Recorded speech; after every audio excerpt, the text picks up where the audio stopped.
राष्ट्रगाथा channel पर आने वाले सभी श्रोताओं को, दर्शकों को मेरा सादर सप्रे नमस्कार।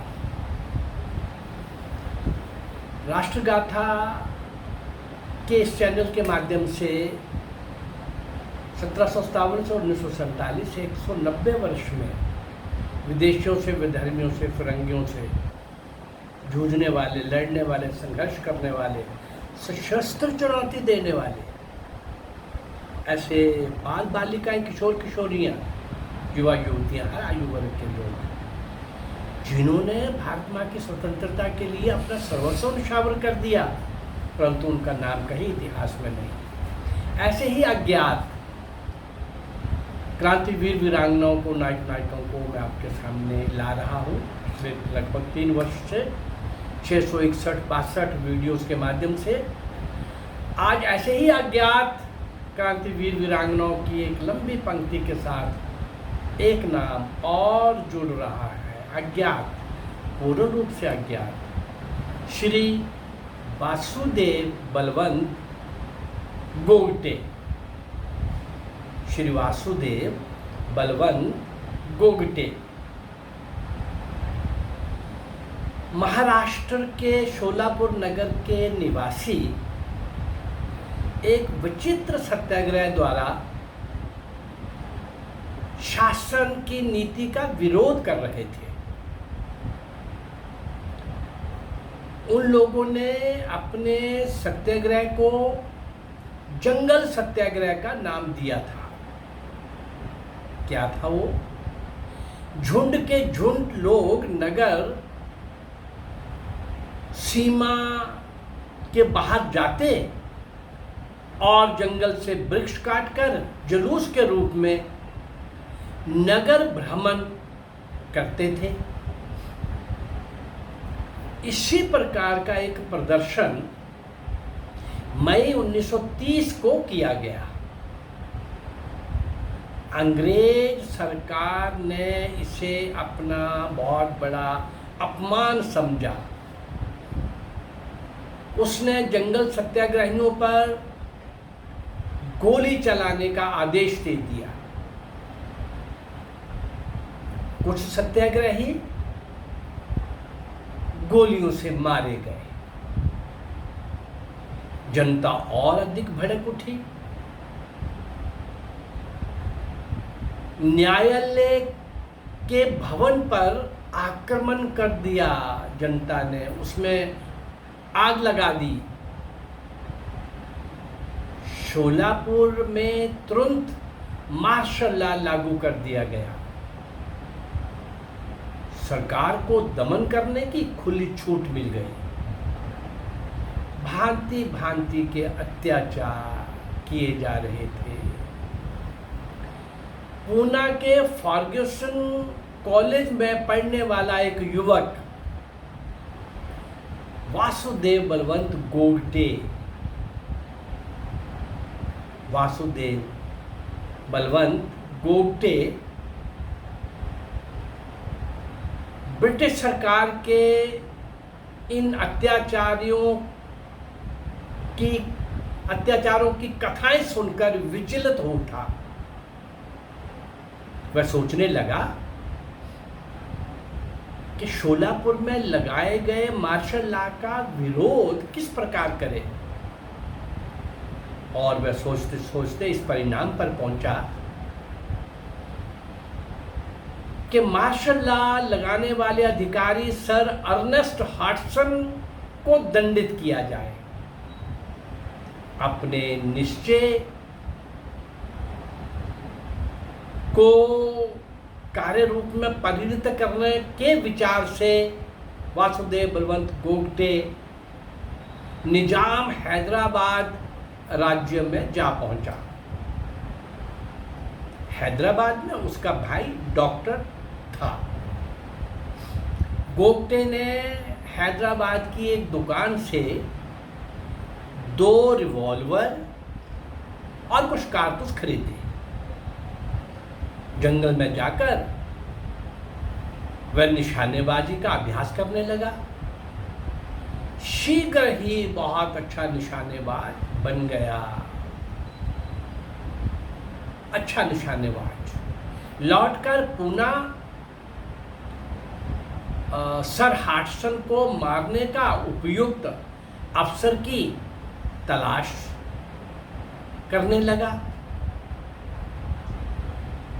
और वासुदेव बलवंत गोगटे कभी सोच भी नहीं सकता था कि हाटसन महोदय पर हाथ साफ करने का अप्रत्याशित अवसर उसे शीघ्र मिल जाएगा, और वो भी पूना में। 22 जुलाई 1931 को उसने फर्ग्यूसन कॉलेज के फाटक पर, बड़ी चहल पहल थी, रौनक थी, तो पूछा कि क्या है, आज क्या बात है। तो पता चला बम्बई प्रांत के प्रभारी गवर्नर सर अर्नेस्ट हाटसन कॉलेज का निरीक्षण करने आने वाले हैं। वह दौड़ा दौड़ा घर पहुंचा और 2 रिवॉल्वर और कुछ कारतूस जेब में रखकर वापस कॉलेज में आ गया। सर हाटसन की बाकी कॉलेज की तो उसने निरीक्षण करना था, पर उसके बारे में प्रसिद्ध था कि उस कॉलेज की, ऐसे यूनिवर्सिटी की किसी भी लाइब्रेरी का निरीक्षण वो जरूर करता था। पुस्तकें पढ़ने का भी वो बड़ा शौकीन था।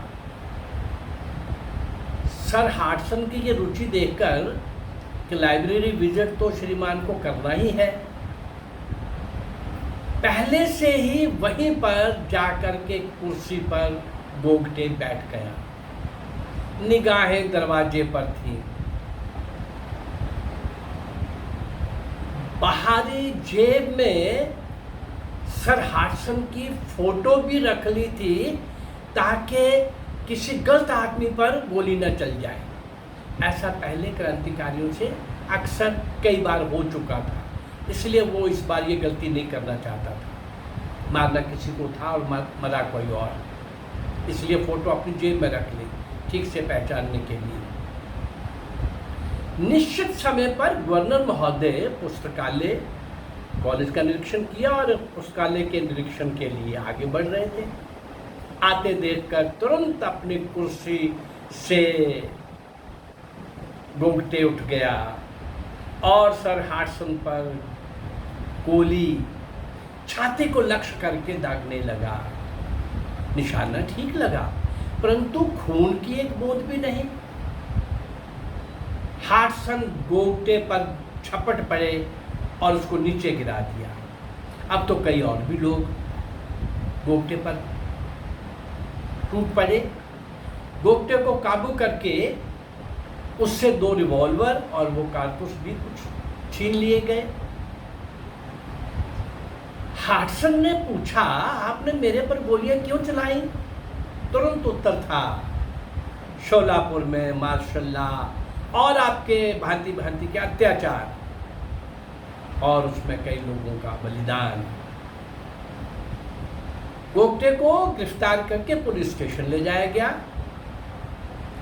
पूछताछ पर ज़्यादा कुछ तो नहीं बताया गया, लेकिन रिवॉल्वर कहाँ से लिया इसके लिए पूछताछ बहुत सख्त हो रही थी और उसके बारे में ये टस से मस नहीं हुआ। गोगटे कुछ नहीं बताया पुलिस को कि उसने कहाँ से लिए थे। इस घटना से देश भर में सनसनी फैल गई थी और अदालत में भी केस सुनाई के समय अच्छी भीड़ रहने लगी थी। मुकदमे के निर्णय के दिन ज्यूरी ने अपना मत प्रकट करते हुए कहा, ऐसा लगता है कि हिज एक्सीलेंसी पर 2 गोलियां चलाई गई। भाग्यशाली रहे कि या गोलियां कमज़ोर रहीं। अब आगे बात तो स्पष्ट होगी और ज़्यादा स्पष्ट होगी, लेकिन उनकी जान बच गई। ना गोलियां कमज़ोर थी, चलिए क्या था। अब चूंकि वो विद्यार्थी है और उसकी उम्र कम है, इसलिए हम उसे सजा लेकिन कम देने की सिफारिश करते हैं। गोगटे को भारतीय दंड विधान की धारा 307 के अंतर्गत 8 वर्ष के कठोर कारावास का निर्णय सुना दिया गया। और एक और अवैध रूप से हथियार रखने के आरोप में 2 वर्ष का कारावास भी दिया गया और ये दोनों सजाएं साथ साथ चलेगी। सजा भुगतने के लिए वासुदेव बलवंत गोगटे को पूना के निकट यरवदा जेल में भेज दिया गया। वासुदेव बलवंत गोगटे का जन्म 1919 को सितारा जिले के मिराज नामक स्थान पर हुआ था। पिता मिराज हाई स्कूल के प्रधानाध्यापक थे। वासुदेव बलवंत गोगटे मिराज में ही हाई स्कूल की परीक्षा उत्तीर्ण करने के बाद फर्ग्यूसन कॉलेज पूना में हायर एजुकेशन के लिए कॉलेज में आ गए। गोगटे वासुदेव बलवंत गोगटे पर क्रांतिकारियों के सम्राट वीर सावरकर का बहुत प्रभाव था और इतना ही नहीं, अमर बलिदानी भगत सिंह सुखदेव राजगुरु का भी प्रभाव था, जिन्हें 23 मार्च 1931 को फांसी के फंदे पर झुला दिया गया था। मुकदमे के दिनों में वासुदेव बलवंत गोगटे को ये पता चल गया कि गोलियां छाती पर क्यों नहीं लगी। वो हाटसन महोदय कपड़ों के अंदर स्टील का जिरा बख्तर पहनकर कॉलेज गए थे। अपने बचाव में स्वाभाविक रूप से सावधानी रखना स्वाभाविक था। वासुदेव बलवंत गोगटे यरवदा जेल में 1937 में वो वहां से मुक्त हुए।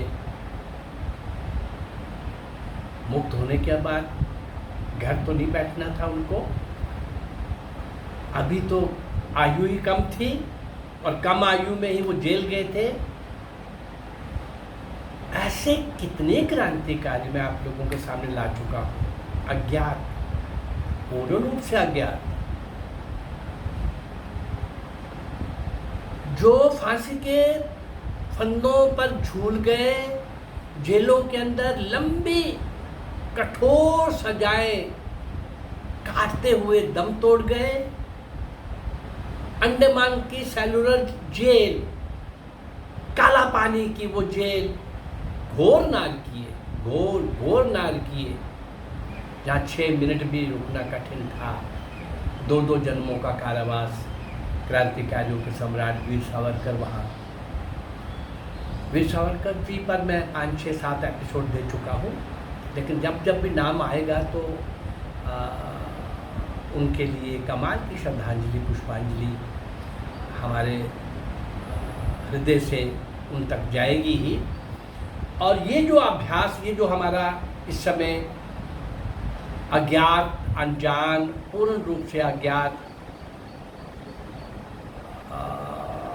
क्रांतिवीर वीरांगनाएं और नायक नायिकाओं को आपके सामने लाने का, जिनको कोई नहीं जानता और वास्तव में जिन्होंने भारत माँ की स्वतंत्रता के लिए अपना सर्वस्व न्यौछावर किया, भारत माँ की स्वतंत्रता की बेड़ियां काटने के लिए खुद कट गए। अरे गांव के गांव जला दिए गए, निर्दोष नहीं थे लोगों पर कितने कांड हुए, जलियांवाला जैसे कांड और भी बहुत हुए, ये सब चल रहा था। और वासुदेव बलवंत गोगटे जैसे ये नौजवान कॉलेज के अभी भरी जवानी में भी नहीं आए थे, और ये जेल की लंबी यात्रा में, और उसके बाद भी इनका जीवन कमाल का रहा।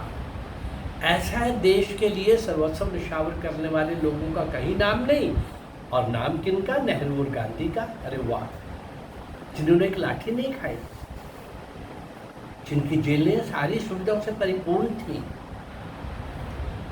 और भी मैं ये काले पृष्ठ आपके सामने इनके बारे में लाता रहता हूँ। कांग्रेस को बनाने वाला सर ए.ओ. ह्यूम इटावा का वो कलेक्टर, वो क्या कर रहा था? कांग्रेस बना रहा था। और कांग्रेस शुरू में क्लब के रूप में शाम को सूरज डूबते ही पैग के साथ कुछ लोगों के साथ बतियाना, गपशप करना, और क्रांतिकारियों और सरकार के बीच में जब कभी ऐसी कोई दूरी आ जाए तो ये कांग्रेस समझौते कराएगी, ऐसे 50 तरह की सुरक्षा कवच के रूप में मन में भावनाएं रख करके इस पागल कांग्रेस को पाल रहा था अंग्रेज, और अपने चमचे नेहरू तक सत्ता पहुंचाने के लिए गांधी को टूल किट के रूप में प्रयोग कर रहा था अंग्रेज। इन्होंने देशभक्ति ना तब दिखाई ना आज़ादी के बाद दिखाई।